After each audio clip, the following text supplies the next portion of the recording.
কেউ ভোট ডাকাতির চেষ্টা করলে তার হাত অবশ করে দেওয়া হবে বলে হুঁশিয়ার করেছেন বাংলাদেশ জামায়াতে ইসলামের আমির ডাক্তার শফিকুর রহমান। তিনি বলেন, এখন আর কেউ ভোট ডাকাতি করে পার পাবে না। শনিবার সন্ধ্যায় মৌলভীবাজারের কুলাউড়া পৌরসভা হলরুমে উপজেলা জামায়াত আয়োজিত সর্বস্তরের জনসাধারণের সঙ্গে ঈদুল আজহার শুভেচ্ছা বিনিময় অনুষ্ঠানে এসব কথা বলেন শফিকুর রহমান।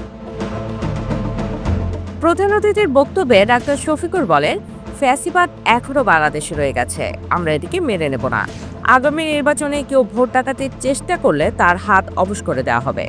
জামায়াতে আমির বলেন, আমরা চাই মানুষ নিঃসংকোচে তার দল বা প্রার্থী বেছে নেবে। ধর্মীয় ও নৈতিক নেতৃত্ব ছাড়া কোনো সমাজের স্থায়ী উন্নয়ন সম্ভব না বলে মন্তব্য করেন জামায়াতে আমির।